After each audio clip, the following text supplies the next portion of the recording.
From the Basement, the only blockchain podcast that interviews the forgotten and downtrodden devs that actually do the work. Hosted by me, Martin G. And this episode we have the one and only Kat Baker from R3, and we're going to be talking about the promise of Corda. Hi Kat. Hey Martin, how's it going? So Kat joined R3 in June 2017, which was 4 months before the open source version of Corda was released in October 2017, and a whole year before the Enterprise Edition was released in July 2018. Her first position was Corda OS Release Mistress. I wasn't sure if that was operating system or open source. Well, that was a role I invented for myself. So I joined R3, as you said, and everyone was sort of doing everything to get the open source milestones out.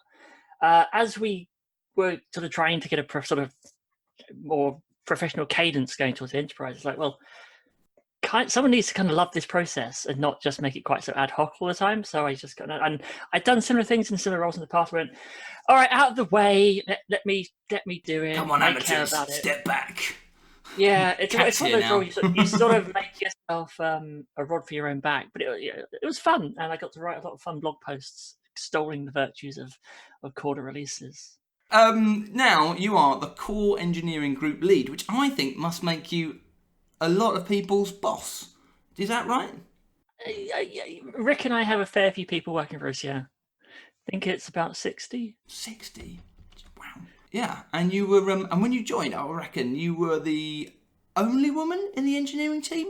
Is that fair to say? No, we had Kasia. Kasia was already there. I had her down. Kasia was already there. She beat you to it, did she? Kasia was there. I remember when I interviewed, she was like, oh, please come. Right, let's do these 20 questions so we can get to know you, shall we? Shoot. Okie dokie. Right, what company do you work for? R3. What do you do there? Co-group lead of the core engineering teams. How old were you when you started programming? I was pretty old, probably 18, 17, 15. Do you have a nickname? Cat. Where did you grow up? I grew up on the south coast, Brighton way.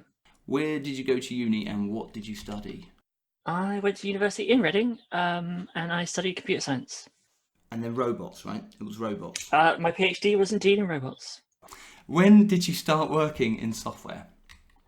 I fell into getting a job in 2005. Which industry have you spent most of your career in? Ooh, that's a big data. What's your operating system of choice? I'm purely agnostic on that. My gaming machine runs Windows, my laptops run macOS, and my servers run Linux. What's your programming language of choice? C++. When was the last time you wrote some code and what did it do? I fixed a bug in my C++ version of the Corda serializer this afternoon. Favourite music to listen to whilst you code? Just some really loud and screamy death metal. Loud and screamy death metal. And can you give us a band? Heaven Shall Burn? Sorry? Heaven Shall Burn. Righty-ho. Name one skill all programmers should have. Communication. Agile. Is it a force for good or for bad? Capital A Agile, force for bad. There are problems that are entirely amenable to an Agile, quick iteration, quick feedback cycle. Makes perfect sense, especially in the consultancy, especially when your end user don't really know what they want. Then there are problems that are completely unamenable to it, which require serious thinking, serious upfront design, like an operating system, like a blockchain platform, perhaps. Like there are aspects of Agile which are great. There are rapid, coding to a demo, having feedback on what you're building, stand-ups to share, communicate. I think a lot of that though tends to come from teams that actually just work together for a long time. I come from some very weird places where, in some cases, it was just anarchy, and that works. Like if you've got 5 or 6 or 10 really really smart people just pushing forward, you don't need a process, but everyone knows what's going on. Processes come in when you scale. It's a thing R3's done.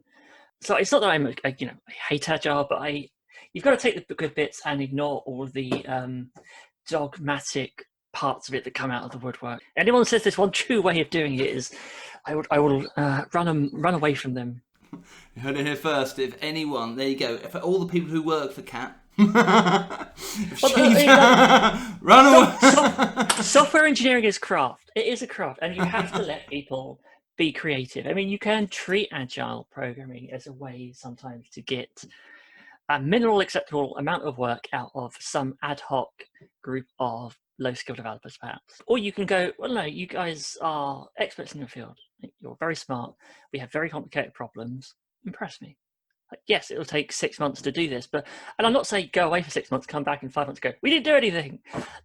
But it's finding the right process for what you're trying to achieve and working with every personality type you've got on the team. It's as everything, it's more complicated than a single book can make it out to be. There's that film, isn't there, with Brad Pitt, Moneyball. There's an agile element of Moneyball, isn't there? Yeah, exactly. You can always find the good bits of something. It's like Waterfall; it has good bits. Also, Waterfall is a complete straw person that doesn't actually exist. It so is a straw man, isn't it? A straw person. It absolutely is. Straw person. Right, then we've got 6 questions to go, so let's crack on. Do you or have you ever owned any Bitcoin? No. Ooh. How long have you been using Corda for? Basically, I guess the day after I joined R3, so about 3.5 to 4 years. Why did you get into Corda? Why did I get into Corda? That's I was looking for an opportunity, and I'd had a few roles come up, which I was sort of interested in. But then I got the interview from, this. You know what it's like when recruiters phone you up and they sort of pitch you on a job, and you start thinking, oh, that sounds really interesting. Okay, I could go on this journey. There's that, and I just got really, really excited by. Well, that's a really complicated problem. It's a really clever bunch of people. It's got a really good idea, but they need other people with other skills, and I think I have some of those skills. I really want to join them, and I really wanted to join them before I did the interview, and I don't think I played it completely cool. Don't worry, you're talking to someone who's never played it cool in his life. So, what is the best thing about Corda? The best thing about Corda is it's not finished. It's not done. It's not right or wrong. It's what it is. It solves great problems, but we're not done. And I think that's the best thing. It evolves as what we're trying to do, or everyone is trying to do. It evolves. The Corda was what it was because people, very smart people, looked at a technology, worked out how it could be applied to a bunch of problems. Ultimately, it was an exercise in, looking at the future and going, what will people do with this? What features of a platform would people really value? What won't they value? What will they want to do with it? Let's build that. This is a growing space, and that's the great thing. The things people are doing with Corda and other technologies like it today, 5 years' time will be different, and Corda will be different correspondingly. I mean, when blockchain is, in the next 20, 30 years, it's one of the old blue chip established techs that is never going to change and be boring. But that's the best thing, is we're not finished. When it becomes boring, although, it'll no longer be a bandwagon for me to hitch myself to. I mean, that's kind of where you want it to get, right? That's where everyone wants it to get. I mean, even, I'm a little bit biased towards Corda, obviously, but if you look at the promise of the technology and what it could do, no one should be complacent. Amazing technologies have failed because it was the wrong time, or certain infrastructure wasn't in place. The classic trying to sell video on demand when only everyone's got 26K dial-up. But you pitch at the right time and everything changes. Obviously, we want it to be adopted. I think it's a great leveler of what people can do. I think it really will improve things. But until then, let's have some fun building it. Right. What's the worst thing about Corda then? I don't get to write much code on it anymore, I guess. The downside of becoming, senior is you end up programming with people as opposed to a text editor. So I guess the worst part of Corda is I don't get to play with it much. That's such a cop-out, I know. That is a massive cop-out. Okay, no, I can answer that. What is the worst thing about Corda? The last time I went into our docs, they weren't amazing. But, we are taking steps to fix that. But... Right, what is your favourite Corda open source library? I'm going to have to pick the serializer that I wrote. What? You got a why?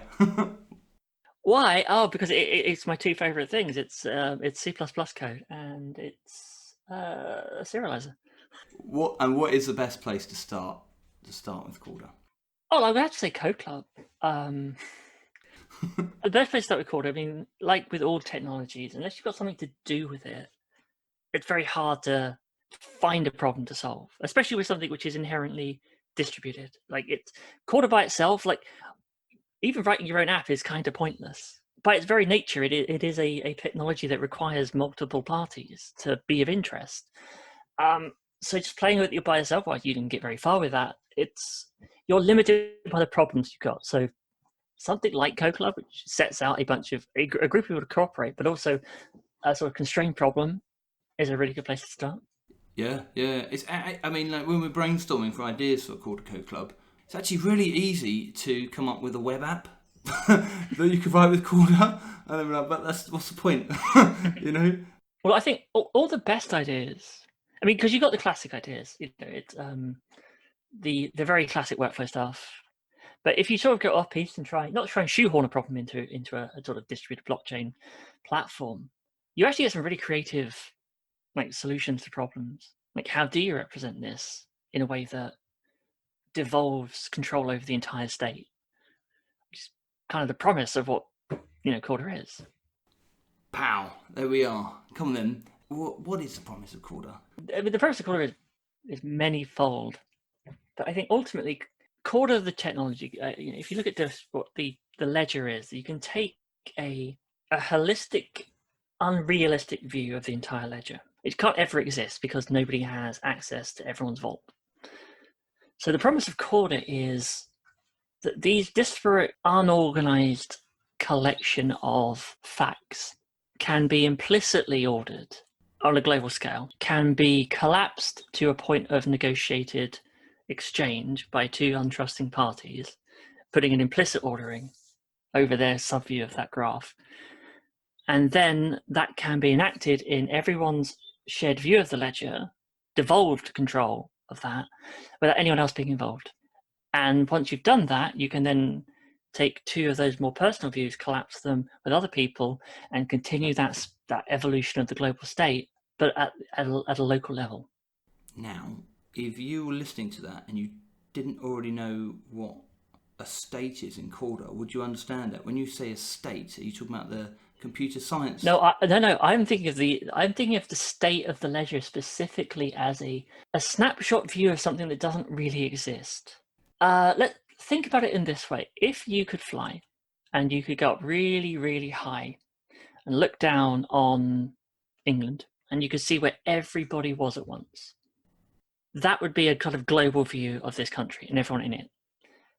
But you can't do that. That's impossible. So whilst it's theoretically a thing that could happen, like somebody could in theory do that, you can't. And that's basically the ledger. Theoretically, if I could at one point have access to everyone's individual vaults, I would have a global view of everything. But that's only a theoretical construct.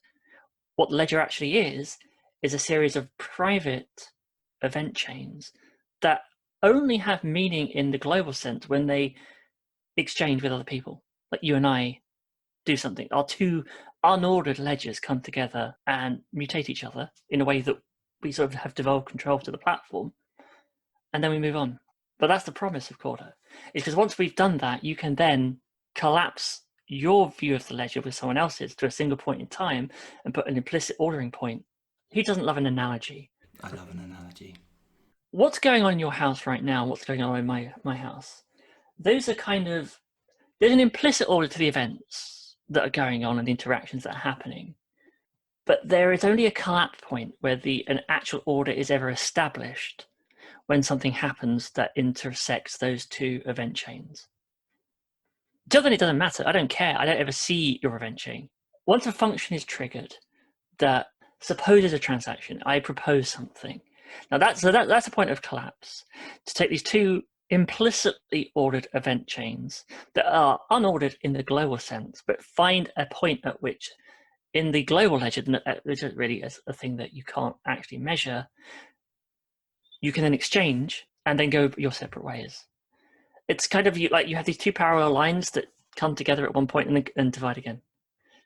And then but if you keep picturing that happening with all of these different subsets, an implicit order grows as this evolves, but no one ever sees it until it collapses again. And that's the beauty of the Corda model of a DLT.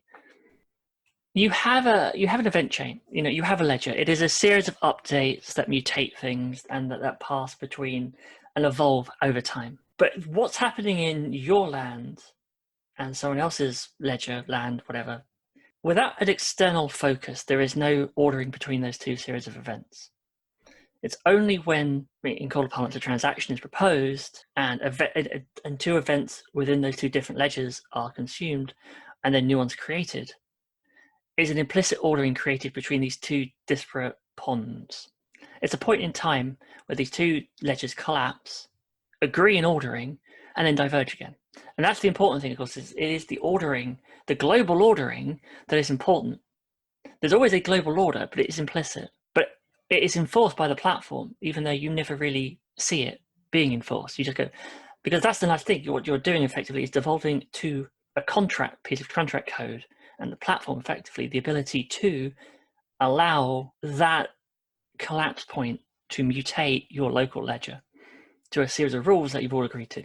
I mean, the amazing thing that what you're talking about is how much you make it sound like real life, but this is programming. I think it's deeper than programming. Corda, if you want to make something robust that is future-proof, that is well reasoned about and can be evolved, you can't just write code. And you can't just design it or even architect it. You have to think, well, what are the founding mathematical principles upon which this is built? How do we model this? What is the expression of it? Obviously, you can look at set theory, graph theory. You can look at how do these things evolve? What are the events and chains, and what is on ledger versus off ledger? What is an attestable fact? What is a non-attestable off ledger attestable fact? Who is signing what? You have to relate to a real life event, because ultimately all computer science is about generating sympathetic software that will be used by humans, even if it's just pressing a button saying go. Like, we want to have it has real world consequences. It has real world events, whether that's shared workflows, whether that's trading assets, whether that's turning my lights on when I get home. Eventually interacts with the real world. So it has to be sympathetic, and it has to be boiled down to those, to that level, I think, to do a good job, to do a rigorous job. So let's take what you've said in that case and let us apply it more specifically to Corda, because it feels like we've kind of blurred up blockchain and Corda, or is that wrong? Is that to do Corda a disservice? I think it is to do Corda. I mean, Corda is a distributed ledger platform. It is about a local view of a evolved set of entities. It's a ledger. It's a classic. Your local view is a journal. It is a append-only updated series of evolved transactions. Sorry, states evolved by transactions. It doesn't matter what they represent, and that's the joy of Corda. They can represent anything. But what you're doing is you're externalizing permission for those to interact with other aspects of this network. What I want to do with this conversation now is take it and bring it right back down to earth. But the one of the promises of Corda is also, in my mind, is profit and making money, and do it in a better way. Oh, absolutely. I mean, the promise and that's where the promises of Corda come in. Like, that point of collapse, where two unordered journals agree something and mutually update in a way that both entities trust, that's really powerful when you compare that to me faxing you something, and then your post department opening it, entering it into your system, having someone sign it and send it back. All those events can be viewed as chains of decision making. That's not impactful for the other party, but which is great, because we have technology that solves those problems. The point is when you have to have that dealt with by another party that you don't particularly trust. Obviously, you trust them to a point because you have a business relationship. But how do those two entities who have a view over something, that could be anything. It could be a transaction, a genuine transaction, like I will sell you this for in exchange for this. It could be an eventing system when a thing happens. How do we both agree when it happens or has happened? That's the promise of Corda. Like, well, how quickly can that happen? When you devolve that to a smart contract, but it happens for you both at the same time, give or take, entropy. It happens, and you can't argue, and there is no repudiation because you've devolved that trust, the update to the platform. In that sense, then, when you have atomic swaps, is that a feature then of Corda? Is that like a double, a belt and bracing of? Well, that's an emergent property of the system, that you can do things like DVP. What you want fundamentally, I mean, which is where I'm interested in, is the sort of more theoretical end of it, is if you give people a rich enough tool set, they will do amazing things with it, which is really what the promise of Corda is. The promise of Corda is not really what we make. It is what people do with what we've made. As we've seen, people have done everything from trade finance applications to a poker game, which is wonderful. It is the promise of Corda. Like, the low level thing is, how do we agree, and how do we both know we both agreed in a timely fashion? Like, and all systems right now, that's really hard. Well, it's not hard, it's just slow, and it involves paper and trust.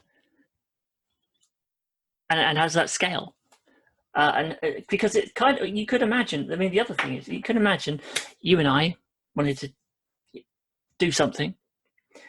We don't quite trust each other, but we could set up a thing. But then say we wanted to bring a third party into that to do, so now we've got to pull them into the system.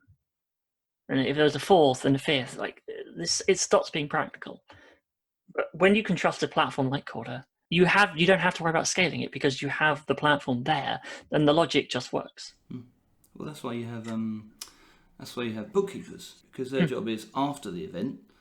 Absolutely. So sayonara bookkeepers. You were talking about one of the things about Corda is giving people loads of cool tools, and from that they'll go off loads of options, loads of tools, and from that people go off and do all sorts of crazy stuff with it, right? But coming back to that idea, then, what about one of your picking up on one of the other interests you've got is this idea of writing Chord apps in different languages. The fact that with Corda you can program it so that you can write the Chord apps in C++. I mean, I know that it's not just C++. I guess if you can do it with C++, you can do it with anything, right? Any other language. Mm-hmm. I think long term, that's clearly a lofty goal. Like right now, Corda targets the JVM. That's the platform upon which it's deployed. But Corda itself, Corda is an expression of a concept. What it is, I give you this message, you give me this back. That's how it works. This is what a thing looks like in the vault. Whilst that's moderately tied to the JVM, it's not. The current version is just an implementation of that. With time, with skill, with interest, that you could do whatever you wanted with it. Again, you can look at what is the expression of contract code versus workflow code. You can look at different projects out there that have done interesting things with contract generation, and how do I the proposal of a transaction, what are the various states, transitions this can make, i.e. what can anyone do, can you model that? So I think it's not a priority right now. I think over time it'll evolve that way. I just keep doing it as my little pet project because it's fun. All right, cool. Right, I want to ask you another question before we wrap things up, and that is harking back to the interview I did with Mark Simpson, and we were talking about biocomputing, and we were talking about Chord apps running on pot plants in 2040. So what do you think, Kat? Will Corda ever run on a pot plant? Are we going to get there? Oh, gosh, there's so many angles to take that question from. I think you'd have to look at what would you be doing with your pot plant. So if we're talking about some kind of biocircuitry that could have a present, I mean, what would it be doing on a ledger? I can honestly say, Corda Pop Plant Edition, not a priority. It's one of those like digital ones with like that flaps its leaves and has a little IoT device. So what you could, of course, do in theory, carbon capture. Right. You could trade carbon units. Oh, yeah. Because of course you have a plant that absorbs carbon. Yes, it is. So it's growing. Yeah. So you could buy carbon units from Grow carbon units. Yeah, you could trade microcarbon units from nature. Yes. Like itself, which then those plants could reinvest to buy more of themselves. There you go. Yes. Amazing. Thank you very much. I think we better leave things there. Kat, this has been absolutely fantastic. Thank you so much. It's a pleasure, mine. Thank you for having me. And I really wish you all the very best of luck with wherever R3 should take you next, or wherever you should take R3 next. Indeed, and we need to get back to normal so I can get back to stealing pizza from you. Yes, we can. Yeah, okay, fine. You can have some pizza next time. Right, see you later. Bye. Thanks for listening. You can follow me on Twitter to catch future episodes, and all previous episodes can be found on Spotify, Apple Podcasts, and YouTube. This show was cooked up by Martin G, with assistance from sous chef Tess Shepherd-Smith, and served up with aplomb by Oscar Bennett. All the way from the basement.